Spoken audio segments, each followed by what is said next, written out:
విభజన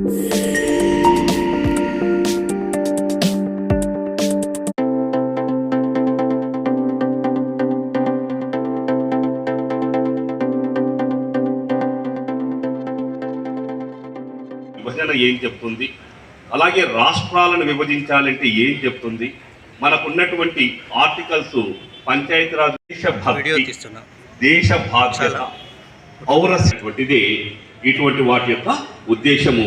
అయితే వీటన్నిటికంటే ముందు మీ అందరినీ ప్రత్యేకంగా అభినందిస్తున్నాం.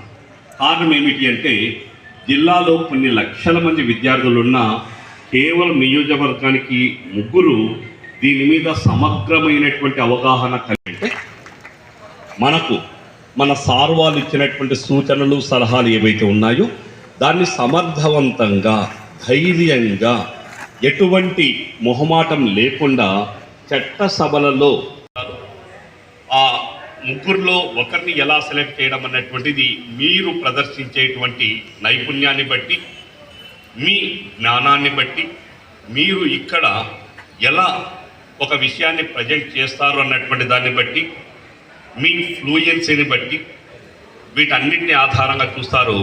26వ తారీఖు రాష్ట్రంలో 175 అసెంబ్లీ నియోజకవర్గాల నుంచి ఒక్కొక్క స్టూడెంటు 175 మందితో మనకు శాసనసభ ఎలాగైతే ఉంటుందో అలాగే మాక్ అసెంబ్లీ జరగబోతుంది. దాంట్లో మీరు ప్రత్యక్షంగా పాల్గొనడమే కాక మీకు ఇచ్చినటువంటి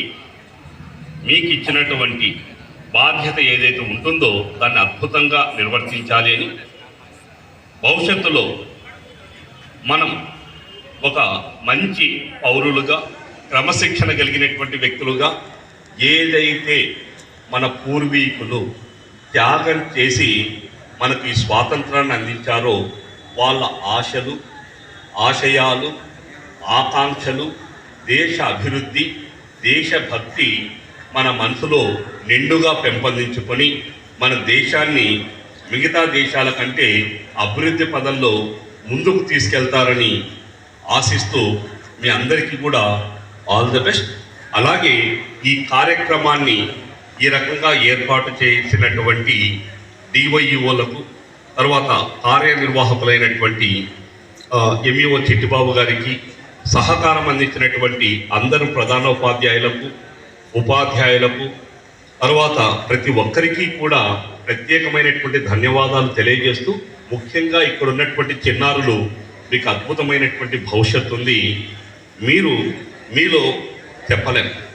ఈరోజు ఇక్కడ కూర్చున్న మీరు నిజంగా అసెంబ్లీలో ఎవరైనా కూర్చుంటారేమో, ఆ భవిష్యత్తు చెప్పడానికి వీల్లేదు.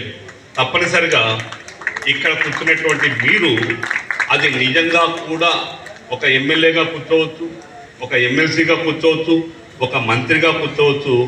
లేదు అని అంటే ఈ 3 వర్గాల్లో ఎక్కడో చోటు ఉండొచ్చు. ఒకటి శాసన నిర్మాణ శాఖలో ఎమ్మెల్యే కావచ్చు, ఎమ్మెల్సీ కావచ్చు, మంత్రి కావచ్చు, ముఖ్యమంత్రి కావచ్చు. రెండవది, ఒకవేళ అది లేదు అంటే ఎగ్జిక్యూటివ్ లైన్లో ఐఏఎస్ కావచ్చు, ఐపీఎస్ కావచ్చు, ఐఎఫ్ఎస్ కావచ్చు, గ్రూప్ 1 కావచ్చు, లేదా టీచర్ కావచ్చు, ఏదైనా కావచ్చు. మూడవది, జ్యుడిషియరీలో మీరు జడ్జిలు కావచ్చు, లాయర్లు కావచ్చు, ఏదైనా సరే వీటిలో ఎక్కడో ఒక చోట నిర్ణయాత్మకమైనటువంటి బాధ్యత మీకు తప్పనిసరిగా మీరు తీసుకుంటారని ఆశిస్తూ ఆ భగవంతుణ్ణి కోరుకునేది. మీ తల్లిదండ్రులు అందరూ కూడా మీ నుంచి ఆశించేది కూడా అందుకే తల్లిదండ్రుల యొక్క ఆశీస్సులు, దీవెనలతో పాటు ఉపాధ్యాయ వర్గంగా మేము కూడా మీకు తోడుగా ఉంటాము. మీరు ఎంత ఉన్నత స్థాయికి ఎదుగుతారో అంతవరకు కూడా మేము మీకు తోడ్పాటు అందిస్తామని తెలియజేస్తూ ఈ అవకాశం ఇచ్చిన మీ అందరికీ కృతజ్ఞతలు. Thank you very much. Siddhavatam ఈ మూడు మండలాల నుంచి వచ్చిన టీచర్స్ ఎవరంటే ఒకసారి లేచి నిలబడండి. ఒట్టిమిట్ట సిద్ధవటం 1 2 3 4 ఉన్నారు సార్. 4 5 టీచర్స్ కాదు, పిల్లలు 4 వచ్చినారు. 5 సార్ అక్కడ. నెక్స్ట్ బద్వేల్ కూర్చోండి, మీరు కూర్చోండి. మీరు కూర్చోండి సార్. బద్వేలు నుంచి ఎవరు వచ్చారు టీచర్స్? బద్వేలు కాన్స్టిట్యున్సీ కలసపాడు, బీకోడూరు, పోర్మామిల్ల, అట్లూరు, గోపవరం, బద్వేలు కూడా ఉంది. 1 2 3 4 5 మంది వచ్చారు సార్. 5 మంది టీచర్స్. మీ టీచర్ ఎవరు? 5 మంది టీచర్లు ఉన్నారు. స్పీకర్ గా యోగ వర్షితను అపాయింట్ చేశాము. ఒకసారి గట్టిగా అందరూ ఏకగ్రీవంగా సార్ దయచేసి ఒక వీడియో తీయమని చెప్పాను సార్ మొత్తం కార్యక్రమాన్ని. సార్ ఎవరు సార్? ఇప్పుడు స్పీకర్ గా యోగ వర్షితను అందరూ ఏకగ్రీవంగా ఆమోదించారా? చెప్పండి. రైట్, చప్పట్లతో తెలియజేయండి.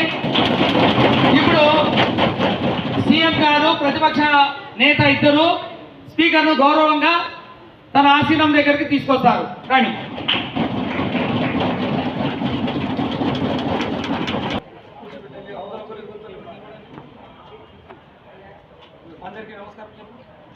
ముఖ్యంగా అందరికీ నమస్కారం. ముందుగా అందరికీ నమస్కారం. ముందు మనం ఇవాళ మాక్ అసెంబ్లీని ప్రారంభిద్దాము. ఈ మాక్ అసెంబ్లీలో ఉన్న రూల్స్ అండ్ రెగ్యులేషన్స్ ని పాటిస్తూ ఈ సభ గౌరవాన్ని నిలుపుతూ అందరూ మాట్లాడతారని, వారి వారి ప్రశ్నలు కానీ ఆలోచనలు కానీ వ్యక్తపరుస్తారని నేను కోరుకుంటున్నాను. మాకు క్వశ్చన్ హవర్తో స్టార్ట్ చేద్దాము. మొదటిగా నాతోటి ఎమ్మెల్యేలకు, మంత్రులకు మరియు స్పీకర్ గారికి నా నమస్కారాలు. ఈనాటి మాకు అసెంబ్లీలో మాకు అపోజిషన్ పార్టీ అనేది వచ్చింది. అపోజిషన్ పార్టీకి ప్రశ్నించే హక్కు ఉంది. మేము ప్రజల సమస్యలను ఇక్కడ పెట్టాము. ఈ సభా వేదిక మీద ఈ ప్రశ్నలను మీ ద్వారా వాళ్ళకు అందించి వాళ్ళ ద్వారా దీని మీద చర్యలు తీసుకొని సమాధానాలు ఇవ్వాలని కోరుకుంటున్నాను. మొదటిగా అధ్యక్ష, ముంతాజ్ తుఫాను కారణంగా ఇటీవల మన రాష్ట్రంలో రైతులు తీవ్రంగా నష్టపోయారు కదా. దీనికి మీ ప్రభుత్వం రైతులను ఎలా ఆదుకుంటారు మరియు వచ్చే తుఫాన్లకు ఎలా చర్యలు తీసుకుంటారు, నష్టపరిహారాలు ఎలా ఇస్తారు, వాళ్ళ అభిప్రాయాలు తెలియాలని నేను విన్నపించుకుంటున్నాను స్పీకర్ గారు. రోడ్డు ప్రమాదాలు ఎక్కువగా జరుగుతున్నాయని ప్రతిపక్ష సభ్యులు ప్రశ్నించడం జరిగింది. దురదృష్టవశాత్తు ప్రమాదాలు కొంతమేర జరిగిన మాట వాస్తవమే. అయితే భవిష్యత్తులో ఇలాంటి ప్రమాదాలు పూర్తిగా నివారించడానికి తగు జాగ్రత్తలు మా ప్రభుత్వం తీసుకుంటుందని సభాముఖంగా తెలియజేస్తున్నాను. దాని సంబంధిత శాఖ మంత్రి ఇవ్వాల్సిందిగా కోరుకుంటున్నాను. చాలా లాస్ జరిగిందని, దానికి మేము ఎలాంటి చర్యలు చేపట్టాలని నేను చెప్తున్నాను. ఇవి తుఫాన్లు అనేది అనుకోకుండా వచ్చేవి, మనమే ముందే గ్రహించము. అలా వచ్చిన వాటికి ఈ నెల మనకు మోంతా తుఫాన్ వచ్చింది. దానివల్ల మన రాష్ట్రంలో దాదాపు 19 జిల్లాల్లో రైతులకు పంట నష్టాలు జరిగాయి, మనుషులకు ఆస్తి నష్టాలు జరిగాయి, అవే కాక ప్రాణ నష్టాలు కూడా జరిగాయి. ఇలా పంట నష్టాలు జరిగిన వారికి మేము ఖచ్చితంగా వాళ్ళకి మేము ఫండ్స్ ఇస్తాము. నెక్స్ట్ వాళ్ళకి లాస్ రాకుండా వాళ్ళ నష్టపరిహారం మేము అందిస్తామని మేము చెప్తున్నాం. కానీ దానికి మాకు కొంచెం టైం పడుతుందని కూడా మేము చెప్తున్నాము. అలాగే ప్రాణ నష్టం జరిగిన వారికి మేము ఎంతో కొంత ఆర్థికంగా సహాయం చేస్తామని చెప్తున్నాము. రైతులకు వారికి రుణమాఫీలు ఇస్తాము. అలాగే తుఫాన్లో చిక్కుకున్న వారికి అప్పుడు మేము 25 కేజీల బియ్యము, వారి అవసరాలకు పండ్లు, కూరగాయలు, నూనె ఇలాంటివన్నీ అందించడం జరిగింది. అవే కాకుండా ఇంకా మేము నష్టపరిహారాలు చెల్లిస్తామంటూ సెలవు తీసుకుంటున్నాను. రోజు రోజుకు ట్రాఫిక్ కారణంగా రోడ్లలో ఎన్నో ప్రమాదాలు మరియు యాక్సిడెంట్స్ వంటివి జరుగుతున్నాయి అధ్యక్ష. కానీ మేము దానికి ముందుగానే రోడ్డు భద్రతా కార్యాలయాల్లో చర్యలు తీసుకుంటున్నాం. అదే కాకుండా మేము 420 బ్లాక్ సీట్స్ మరియు 300 కోట్ల రూపాయలతో సీట్ ఆడిటింగ్స్ మరియు వాటిని సిద్ధం చేశాము అని, ఇంకా అవే కాకుండా సైన్ డెడికేటర్స్ మరియు డివెండర్లు గత ప్రభుత్వం కన్నా ఈసారి 30% ప్రమాదాలు తగ్గాయని, అలాగే ఇది రోడ్లలో ఇది రహదారులని నిర్వహణ చేస్తామని తెలియజేస్తున్నాను అధ్యక్ష. ప్రశ్నించడం జరిగింది. దురదృష్టవశాత్తు ప్రమాదాలు కొంతమేర జరగడం మాట వాస్తవమే. అయితే భవిష్యత్తులో ఇలాంటి ప్రమాదాలు పూర్తిగా నివారించడానికి తగు జాగ్రత్తలు మా ప్రభుత్వం తీసుకుంటుందని తెలియజేస్తున్నాం. సంతృప్తి చెందాను. ఇంకా ఒక క్వశ్చన్ ఉంది, అది నేను చెప్పాలనుకుంటున్నాను. అది చాలా ఓకే. ఇది మన రాష్ట్రంలో ఎక్కువగా చెత్త పేరుకుపోతుంది. పారిశుద్ధ్యం మీద చర్యలు తీసుకోవాలి. పారిశుద్ధ్య కార్మికుల సమస్యలు కూడా తీర్చడంలో ప్రభుత్వం చర్యలు తీసుకోవాలి. మన రాష్ట్రాన్ని స్వచ్ఛ ఆంధ్రప్రదేశ్గా మార్చిదిద్దడానికి గల చర్యలు కూడా తీసుకోవాలని డిమాండ్ చేస్తున్నాను. ఇక్కడ సిటీస్లలో అయితే ఇంటి ముందరే డ్రైనేజ్ కాలువలు పారుతూ ఉన్నాయి.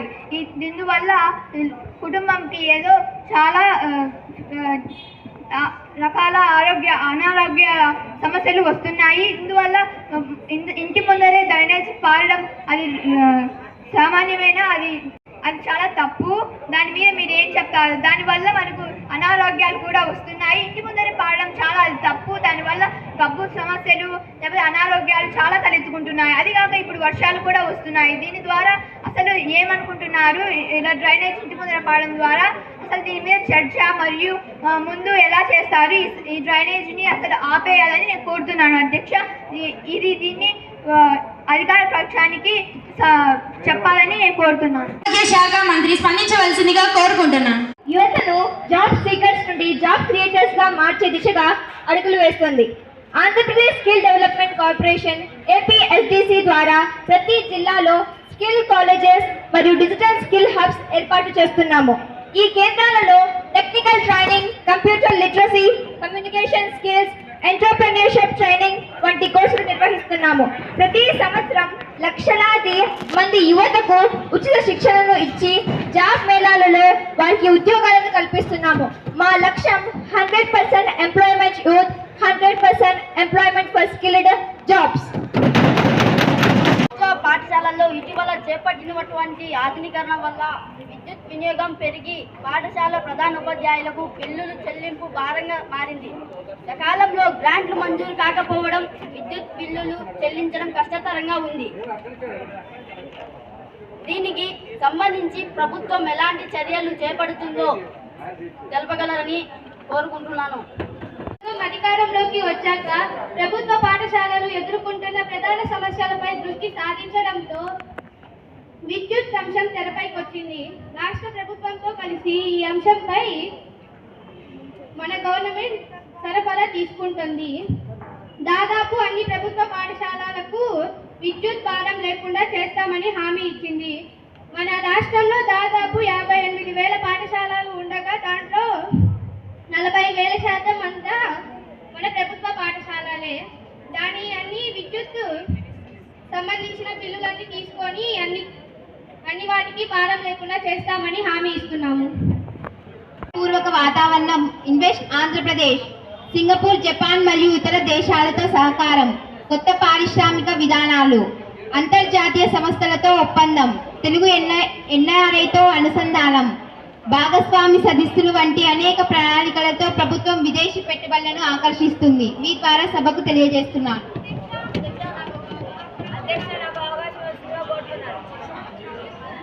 కానివ్వండి అధ్యక్ష, ఆలయాల భూములు అన్యాక్రాంత అయినాయి. వాటిని ఆలయాలు చెందినట్టుగా చేస్తారా? నేను మీ ద్వారా దేవాదాయ శాఖ మంత్రిని ఈ క్వశ్చన్ అడగాల్సిందిగా కోరుకుంటున్నాను. దేవాదాయ శాఖ మంత్రి గారు, ఈ ప్రశ్నకు మీ స్పందన. సభకు వాయిదా వేస్తుంది. ఒకరి తర్వాత ఒకరు చెప్పండి. అధ్యక్ష నమస్కారం. అధ్యక్ష, నాకు ఎడ్యుకేషన్ సిస్టమ్ అని వినగానే మొట్టమొదటి డౌట్ ఏమిటంటే ఫ్రెండ్షిప్ లేని రిజర్వేషన్, మ్యారేజ్ లేని రిజర్వేషన్ విద్యకు ఎందుకు? ఫర్ ఎగ్జాంపుల్, మనం ఒక ఎగ్జామ్ రాయాలనుకుంటే ఎస్సీకి 100 రూపీస్ కడితే అదే ఓసీ 1000 రూపీస్ కడుతుంది. ఎందుకు ఇంత వివక్షత? Congratulations to the honorable Chief Minister, Speaker and all the leaders. అధ్యక్ష, రాష్ట్రంలో పలు చోట్ల ఇటీవల కాలంలో పెద్ద మొత్తంలో నకిలీ మద్యం ఏరులై పారుతుంది. అదేవిధంగా బెల్ట్ షాపులు వీధి వీధిన వెళ్తున్నాయి. వీటి కట్టడికి ప్రభుత్వం ఎటువంటి చర్యలు చేపడుతుందని మీ ద్వారా ఎక్సైజ్ మినిస్టర్ని నేను ప్రశ్నిస్తున్నాను. నేను చెప్తున్నా, వినండి నా మాట, కూర్చోండి, మీకు కూడా అవకాశం వస్తుంది. వారు వివరణ ఇవ్వగానే మీ ప్రశ్నలకే వస్తాను, మీరే సమాధానం చెప్పవచ్చు. నా మాట వినండి. ఎమ్మెల్యే మీరు ఏకపక్షంగా ఉన్నారు అధ్యక్ష.